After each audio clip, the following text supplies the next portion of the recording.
Hello, and welcome to the House Geeks Real Estate Show. The show will also be aired on AM 950 every Sunday at noon and some Saturdays at noon as well. Today's show is going to be on new construction and the things that you need to keep in mind if you are exploring this process. We're really fortunate to have Tad Johnson from Fieldstone Family Homes. It's his family's business, and they've been in the construction business for around 50 or so years. I know Kirk has done a number of projects with Tad, and I hope to in the future. But yeah, we're just going to be covering the basics of exploring new construction in today's market. Check out our Facebook page, House Geeks. Look for the house and the glasses for upcoming shows. We are designing one specifically for millennials. Upcoming classes. Oh, yes, upcoming classes, not shows. Excuse me. We are designing one specifically for millennials, which will be heavily centered around using the most modern technology to achieve your goals in searching and purchasing a home. And which technology to avoid or how to properly use it. Yes. But this is an interesting time to be exploring new construction. As most of you know, the Parade of Homes is going on right now. Is that correct, Tad? That is correct. Started February 24th and it's running through March 25th. So far it has been, extremely busy out there. We've had a lot of people coming through, a lot of people signing purchase agreements, ready to buy, selling out of developments with the lots. So yeah, it's been really busy. Well, I think with the extremely low inventory, and I'm sure we'll get into that a little bit more, definitely an option that buyers should explore, especially with the cost of existing. There's no doubt about it. Yeah, the existing homes just keep going up, and the really nice ones are selling in, hours to a day or two, and you really have to make some compromises if you're going with an existing home versus a fully custom home built to your liking and taste. Yeah, most of the people that come in the door, with their realtors, have been down the road and put in offers on existing homes and are just kind of frustrated with the process. Mm-hmm. New construction for the most part is, a less competitive environment. We pick the lot, design the home, and it's built for you. So, well, I'm excited in this show to really go over, how to look at new construction, because so often it's a matter of somebody just walking into who knows what builder model and, I'm buying a house, not taking any time to really establish if that's a quality builder or not. So I'm ready to do the show. Are you? Awesome. Let's do it. Welcome to the House Geeks Real Estate Show, sponsored by Bricks Real Estate. I'm Kirk Duckwell, and joining me is Chad Vandelot. We are the House Geeks. If you have any questions for us, give us a call at 612-207-5388. Again, 612-207-5388. Also, make sure you check us out online anytime at housegeeks.com, where there's a whole bunch of home buyer, home seller, short educational videos, and the latest and greatest in searching and researching tools as well. Follow us on our Facebook page. Just type in House Geeks, look for the little house and classes. There you will see upcoming classes, events, and you can watch us record live most Tuesdays at around noon on there. So today I want to discuss new construction and what to watch out for. How do you shop for new construction? And I'm so glad to have Tad Johnson with Fieldstone Family Homes in here. You've been in here a couple times before, and wanted to just really approach this today from, the buyer's perspective of what to look out for, how to look at homes, because as I was saying before the show started here, so often a home buyer may just walk in to a model and then sit down with that rep and never really shop it at all and not know what to shop for. They see a new home and they think it's all the same. And, Chad, my car analogies, you're not going to just go to one dealership and think, oh, that's a car. All cars are built the same. And same is true so much for houses and even in the price range. I remember when I first started working with new construction, I was out with the buyers early on in my real estate career and came across a development there in Shakopee, and you guys were building a couple houses there, and there was another builder down the road. And my client went with the option that was about 10 grand cheaper, the builder that was about 10 grand cheaper, who ended up going out of business 2 years later. And when things started going wrong because of the quality of products they were using wasn't where maybe it could have been for the same price point, it really opened my eyes personally as to making sure that you're picking and shopping the right builders.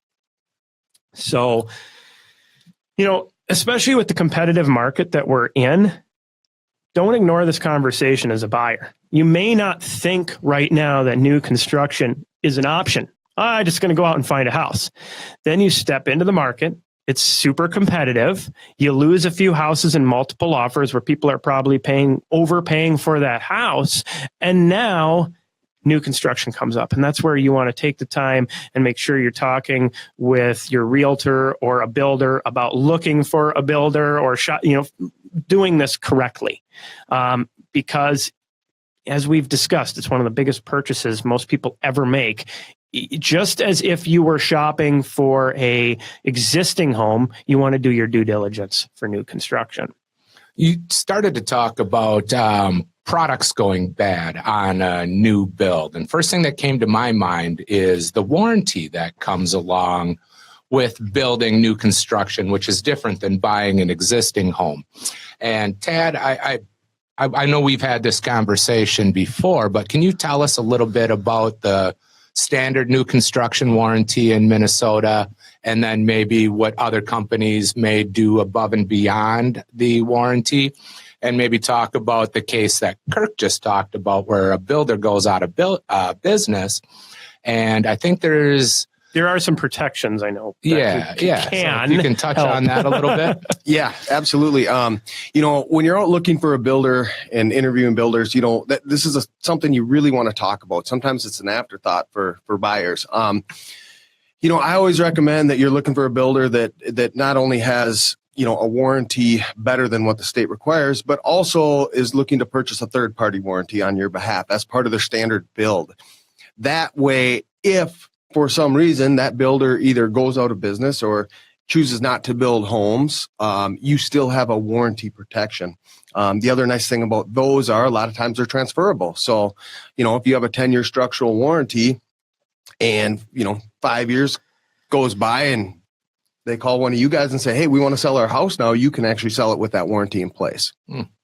Is it that's with the third-party warranty? Yeah. Oh, wow. And it's some of them. So it just depends on which warranty your builder's purchasing. And what is the standard warranty in Minnesota? So the state basically requires that the builder warranties the mechanicals for 2 and the structure for 10. I always tell folks on a grading scale from A to D minus, that's really kind of a D minus. You want to look for a builder that's going to have a warranty that's going to be more up in an A, and having that third party protection. I mean, really, it's just kind of like an insurance policy. And then you want a builder that's going to, come back after a year. One thing about new construction is the house does have a lot of movement in the first year. So cosmetically, you'll start to see some blemishes. You want a builder that's going to come back and do kind of that bumper to bumper on the first year, and adjust all of those things. And then, have products that have their own warranties. The window manufacturers, they typically have their own warranties. And, you'd like to see at least like a 10-year glass coverage, basement waterproofing. A lot of those have lifetime warranties if they're using the right ones. So they can be product specific as well, but you just want to figure out what I'm buying, what they're building me, what am I covered? Now, you mentioned that the structural is covered for 10 years and the mechanical, I believe you said, was 5 years. 2 years. 2 years. Yep. And then you talked a little bit about the cosmetic issues that come along with normal settling. Is that something that's mandatory by the state, or is that above and beyond what the state requires? That's above and beyond. The state has its guidelines and tolerances that are...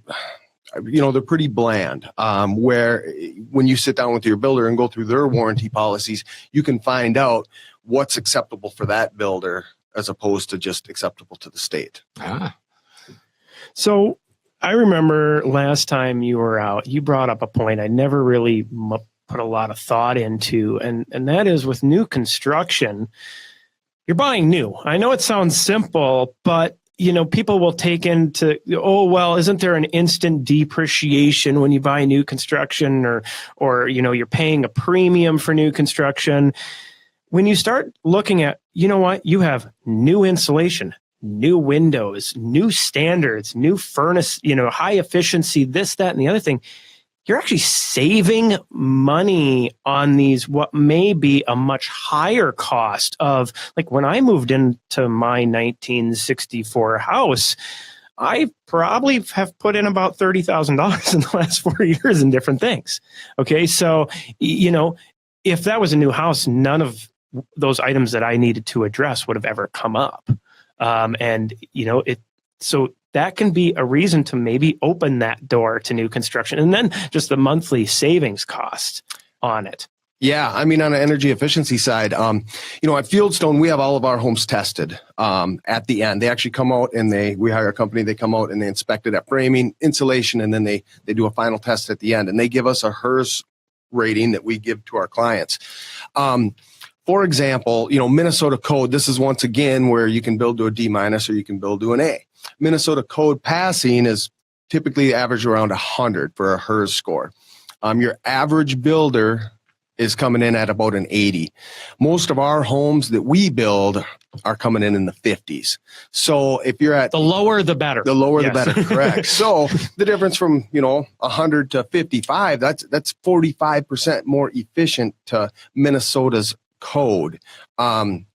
Keep in mind that in Minnesota, we do have some of the most strict energy efficient codes there are already. So the biggest thing is when you move in, you're going to feel that direct savings. So your overall cost of running your house is much, much less. One of the things I really like about you guys as a builder, and there are other builders out there that do this as well, but that semi-custom builder, because one of the things that I see with these national builders is, just this row after row of cookie cutter kind of houses that, they all look the same. They don't have any class or style to them whatsoever. But yet you're right there as far as pricing in line with where they're at. And it's one of the things as a home buyer, really try to avoid that cookie cutter, because when you go to sell it, you want to stand out a little bit. You want to be a little unique, not crazy by any means, but that you can tell your house apart from the neighbor's house and the next one down.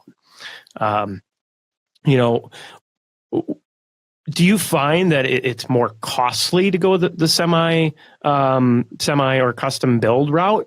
No. As a builder? Yeah, I mean, really, I tell people all the time, customizing, people hear the word custom and they think more money. It's not the case. If we're moving components inside the structure, that's just part of a custom home builder service. That doesn't add cost. Really, because according to some of the national builders, it adds a lot of cost. Oh, you're moving that wall, it's $10,000. Yeah, and they're very set in their systems, and they are a complete opposite of what a custom home builder is. What we do at Fieldstone is, we have X amount of square footage we're working in to stay within the buyer's budget, and we can design it however it's going to fit their needs the best. We do all our drafting in-house, so there's no redraw fees, there's no plan fees. I mean, that's another thing you need to check into when you're looking at builders is, do they charge for blueprints? Do they charge for redraws? Because a lot of them have to hire architects from an outside firm, and every time they send your plan to get redrawn, you're getting charged for that. So finish the basement for free. Come into our models out. What's your paid promotion? I'm like, we don't have a promotion. We literally give our best price all year long. So if someone's telling you you're going to finish your basement for free, that's the thing. They're not. Yeah. They're not. Builders are for profit. So is that the case with most builders? More people I talk to about new construction, and I took some classes to get new home certification, sales specialist certification, and residential construction certified. And I kept hearing that there's really not much negotiation with most builders for a couple reasons. They have their cost and then they have their markup. Right. And they don't want to sell you a house for this price. And then the neighbor gets a house for the lower price. And then they talk together. And, that's Right. bad PR. But is yeah. that true that most builders kind of... Yeah. I always try, and as realtors, you always try to set that expectation up front because there really is no negotiating. Builders, they're not building homes to practice. They have to be able to hit their margins, stay in business. And if they can't stay in business, they're not doing a good job for the customers they've already built for. Once again, like you said, if you're selling 2 homes to neighbors and one, gets one cheaper, they're going to, He'll be talking to you. Yeah. All right. You ready? Hold on. I'm going to share this real quick. Okay. Cool. It looks like it hasn't cut out yet. So we got that going for us. Awesome. So doing a radio show with the House Geeks today. Yeah. That's it.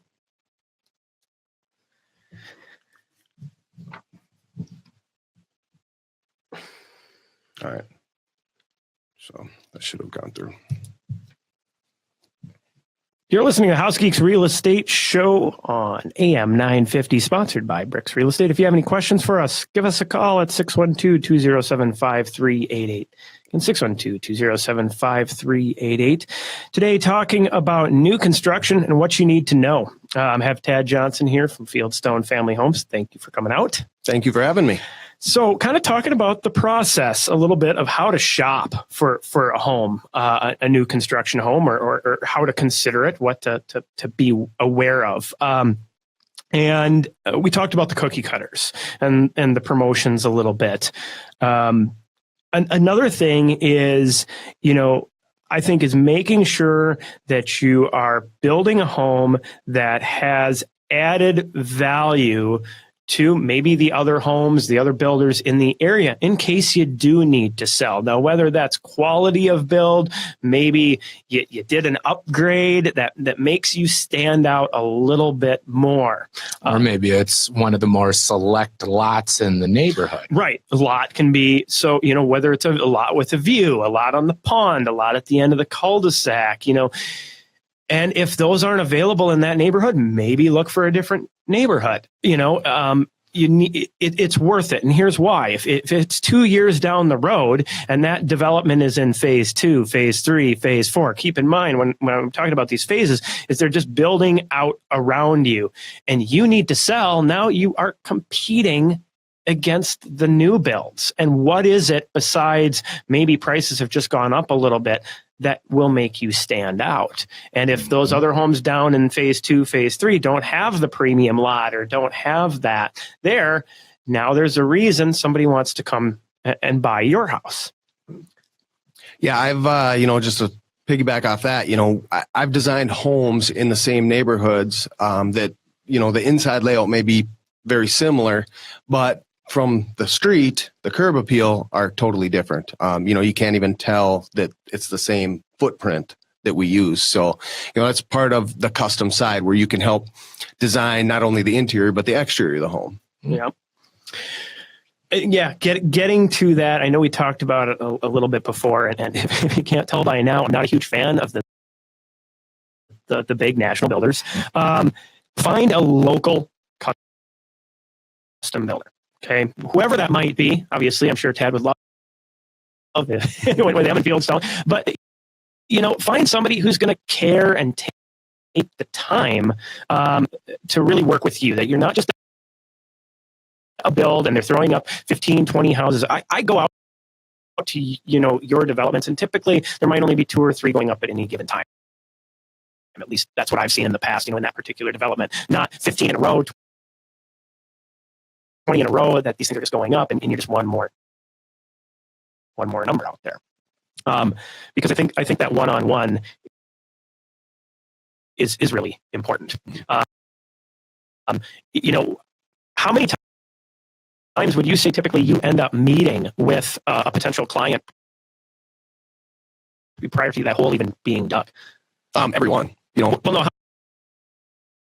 How many times do you? Oh, how many times? Oh, yeah. I would say, boy, before the hole gets dug, I would bet we've average 10 to 12 meetings per client. And that's everything from plan design to, making selections, interior and exterior, siding, roofing, flooring, kind of countertops, all of that. So, and then there's also the lending side. Mm-hmm. So, we're very, familiar.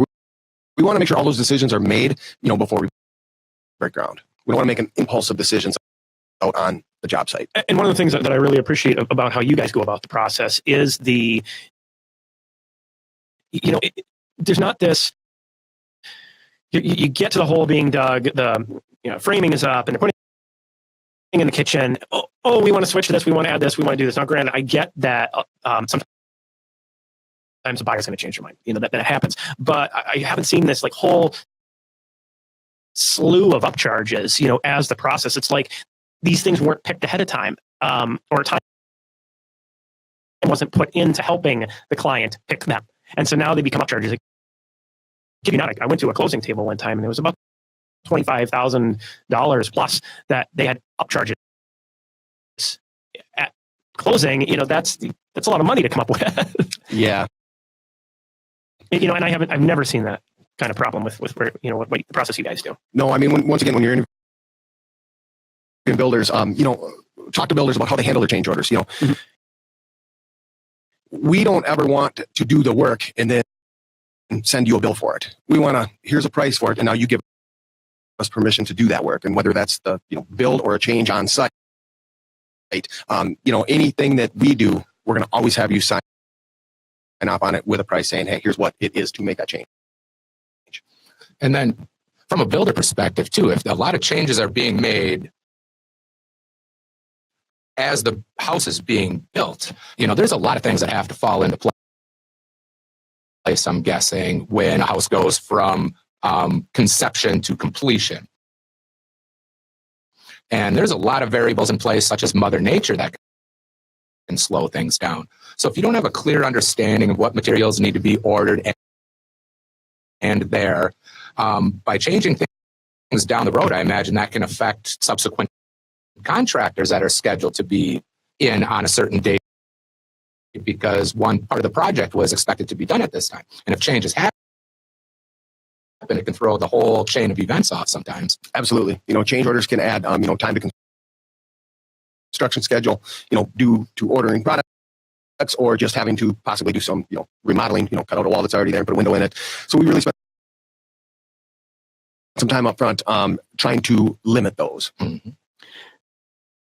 And one thing that I think buyers may make the mistake of is just walking into one model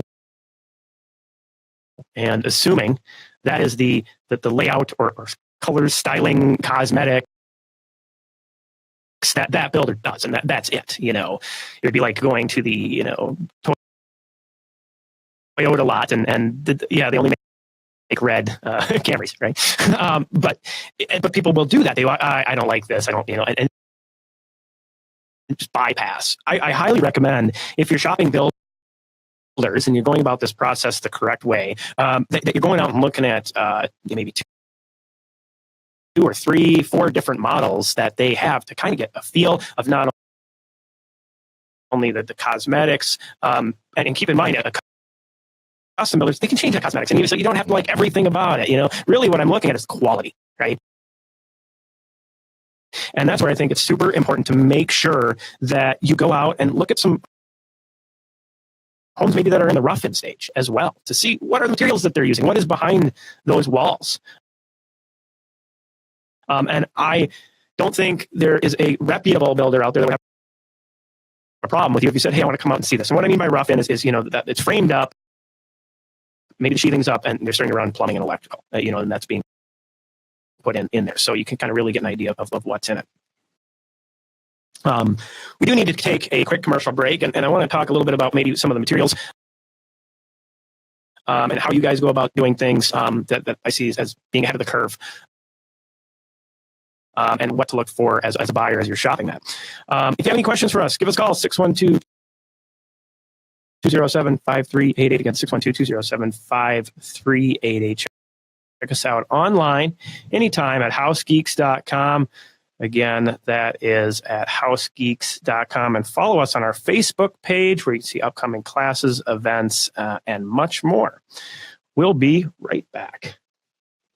Now, you use engineered joists, right? If I remember correctly? Yep, we use floor trusses. Floor trusses, yes. Yep. There you go. And which ones are those? These guys. Okay. Personally, my favorite, and we'll talk about why in a second. Yeah. I seem to like those too. I when I walk around a house and I feel like it's solid and there isn't as much settling, and when you kind of jump up and down and walk real hard, it seems like those give the house a stronger feel. Is that the case or not? I'm not kidding. I do a stupid little test where I'll be up on the Slam the doors. Well, I'll be up on the second floor. I'll just pound my foot into the ground if I feel it. Yeah, I do that too. And sometimes people look at me like, or I'll walk real hard too, because I've noticed in like my grandparents' house drove me nuts. All the echoing and all the sound travel from upstairs and downstairs. Cad's like, you're crazy. Oh, but when you see as many homes as you and I do, you start to just walk into one and you shut the door and you see the wall vibrate. Yeah, you just kind of start to get a pretty good feel pretty quick. Okay. Ready? Mm-hmm. Welcome back to the House Geeks Real Estate Show on AM 950, sponsored by Bricks Real Estate. If you have any questions for us, give us a call at 612-207-5388. Again, 612-207-5388. Also, check us out on our Facebook page. Just type in House Geeks, look for the little house and glasses. There you'll see our past shows, Funny Photo Friday, upcoming classes, great searching and researching tools as well. Here today with Tad Johnson, Fieldstone Family Homes, talking about new construction and kind of what to look for and be aware of as you're shopping this process. We kind of left off at go check out a home at the rough-in stage to really see what they're using as materials. I mean, you'll hear people say, oh, this house seems built well, as you're going through. You can kind of feel it. We were talking about this during the commercial break. Mm-hmm. You just get a sense of a home that feels strong, and it's true. You go through, junky homes that were built in any era. You kind of know they're junky homes. Just the way everything was put together. And, it starts right when you walk in the door. You're tugging at that front door. Things aren't lining up sometimes. And when you turn that handle and the door opens up nice and you kind of feel that seal as you open it. And then when you go inside and take your shoes off and you close it behind you, when you hear that versus bong, and it rattles everything and the windows shake, and it starts right there at that front door for me. Yeah, I mean, you walk around and yes, we have a ton of time walking through homes, and Tad, you have a ton of time working as a contractor, working on construction sites, and now working with a builder.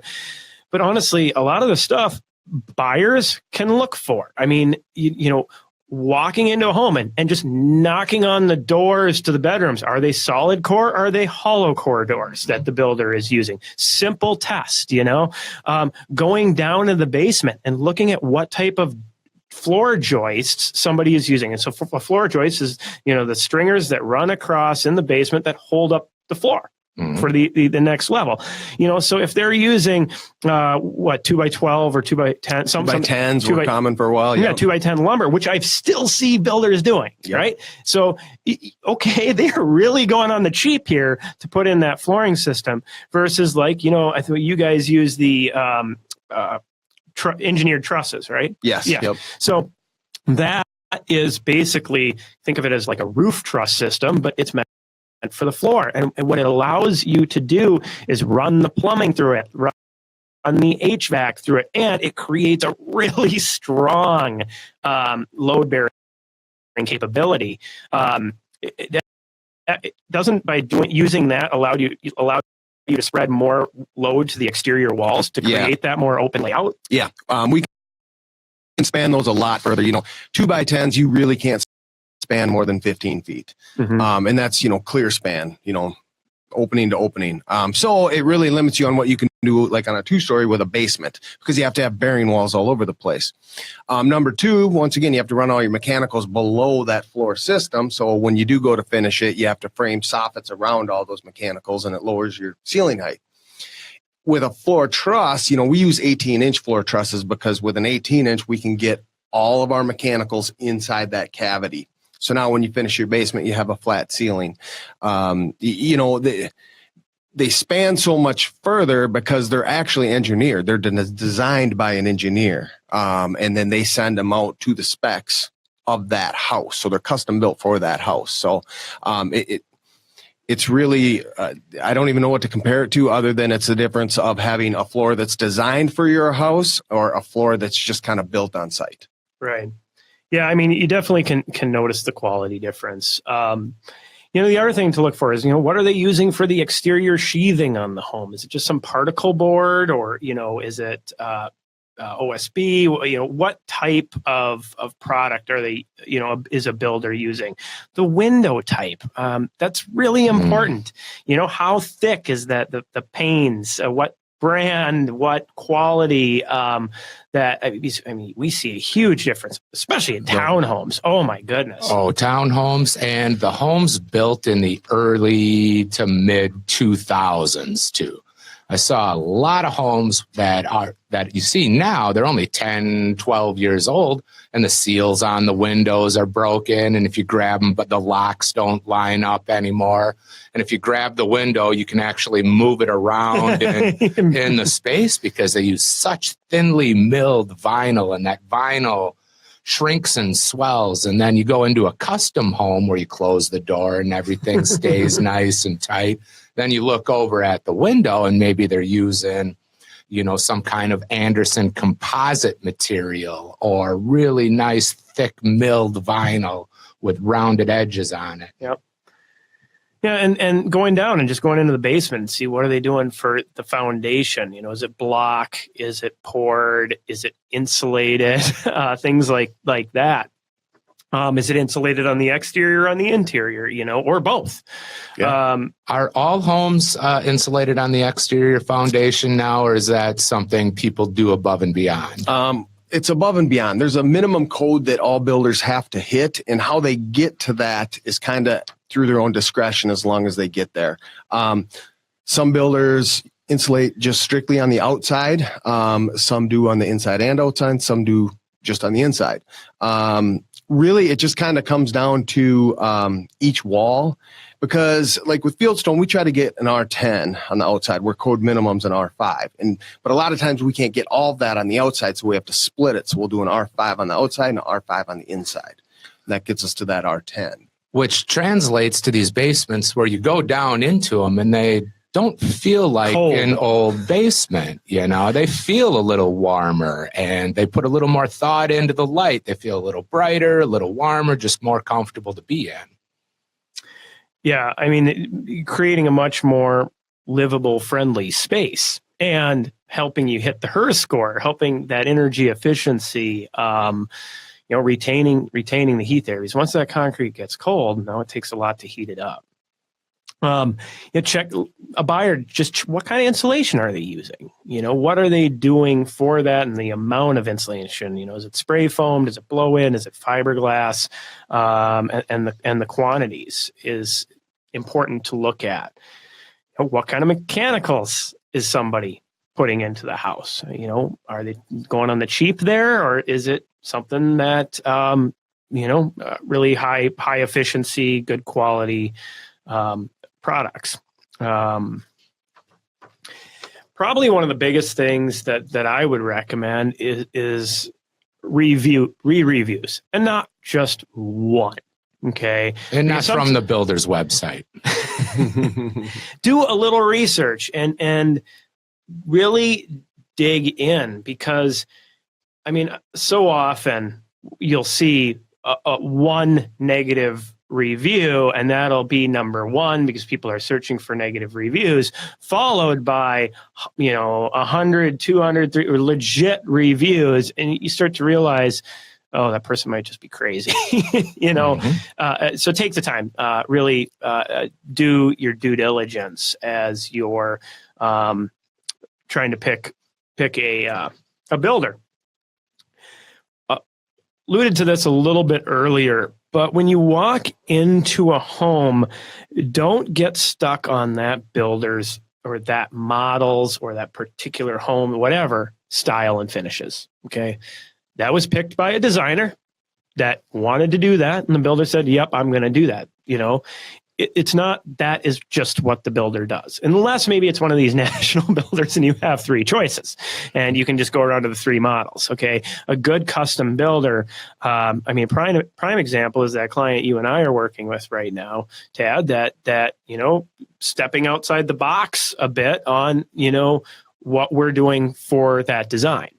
Yeah, absolutely. In that case, you guys brought us, just some plans that they liked off of a website that they found online. So we sat down, started reviewing them, finding out what they liked about each one and didn't like about each one. And then just kind of started sketching it up to scale. We wanted to know what kind of square footage we were working with to get everything they wanted. And then just kind of create a hybrid between them. And that's, what we do at Fieldstone is, we can design anything from scratch. We can work with base plans that we have on our website. The sky's kind of the limit. You give us your wants and needs, and we're going to try to give you as many of those as we can inside the budget you want to be in. Yeah, it's probably my biggest pain point with any buyer and new construction is that mental hang up of that model that they saw is what the builder does.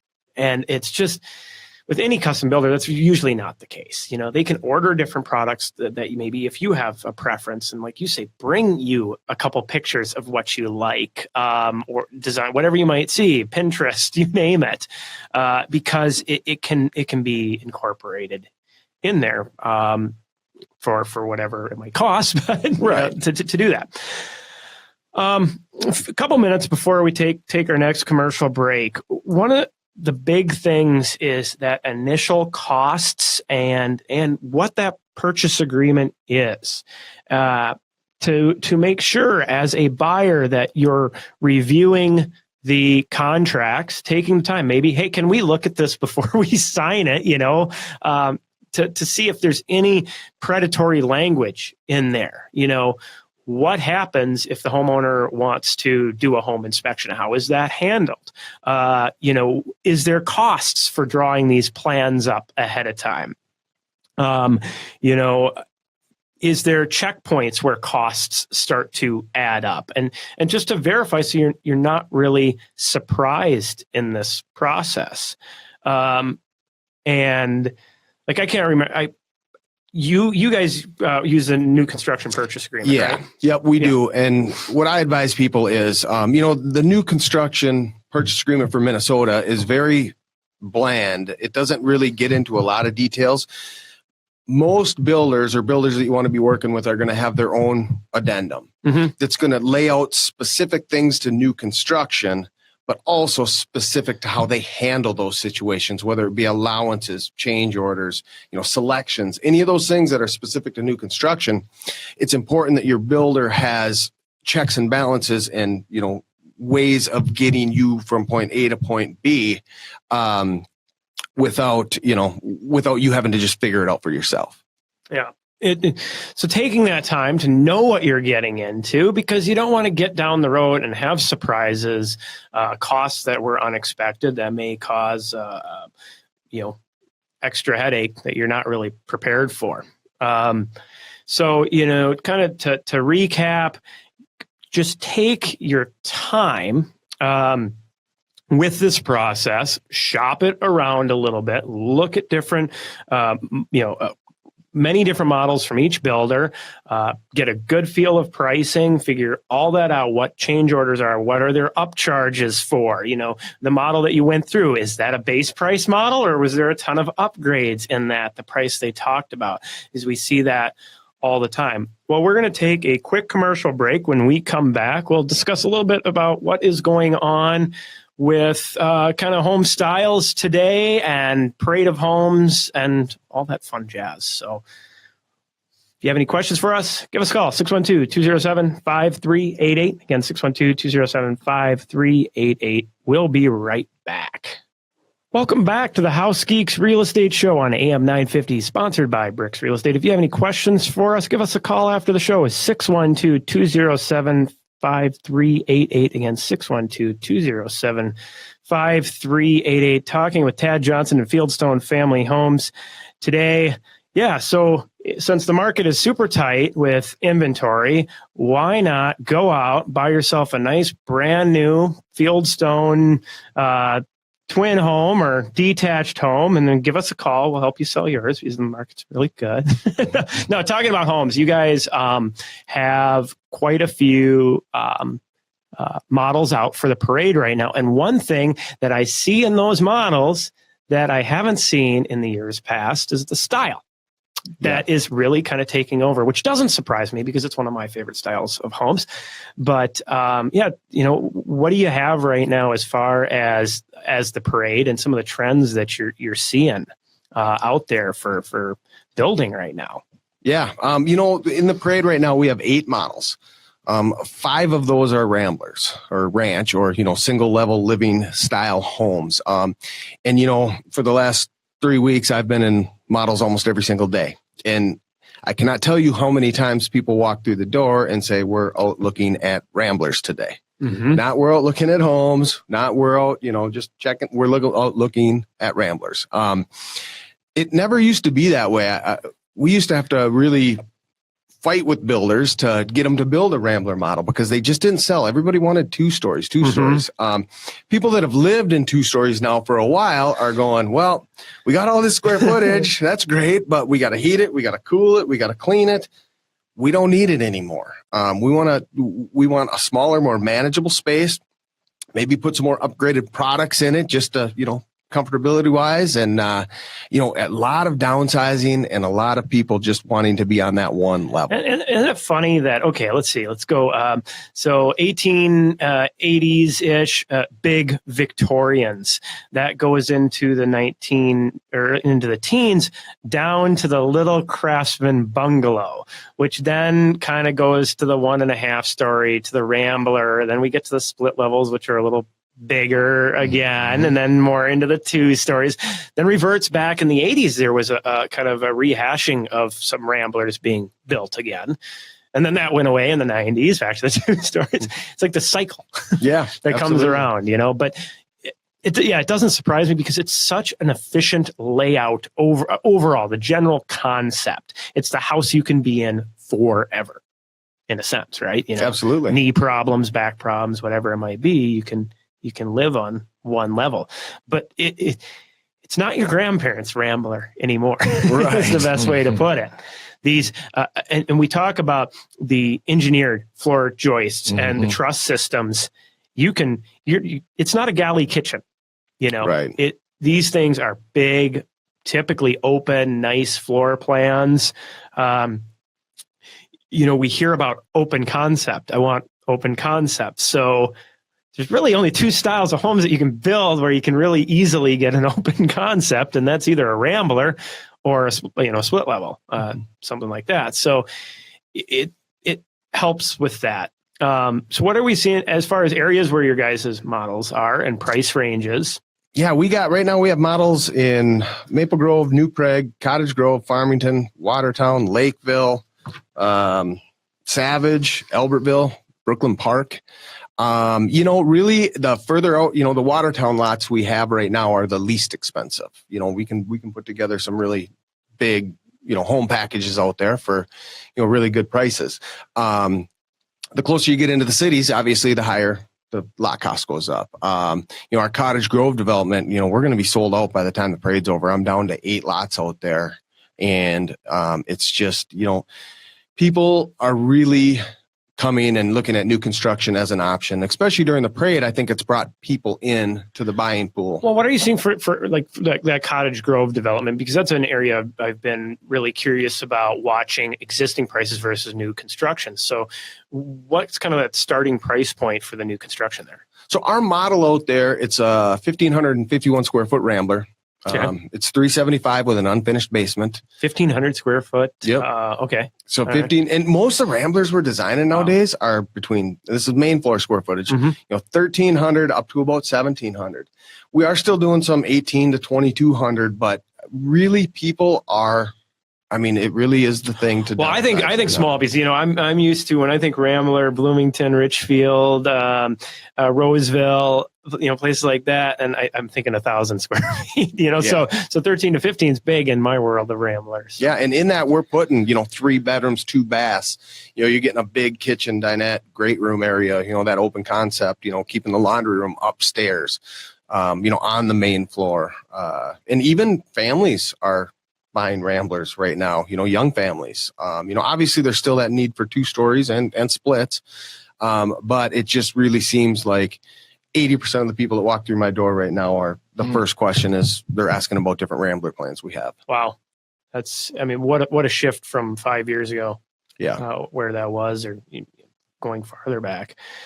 You said for Cottage Grove you said 378? 375, that model is. Yeah. We can build out there starting, I would say, 340. And then we've got homes up there sold up to about 500,000. Yes. Well, Chad, you live in Cottage Grove. So, it's like that 340, that's existing house price ranges, and you're getting brand new, and that's one of the things that if you can find that, why not? Right? You're sitting here frustrated in the home shopping process because you can't find anything. Everything's selling super quickly. If you can have it built new, you're talking about a 6-month-ish waiting period, typically from the time maybe you start thinking about it till the time you have your home.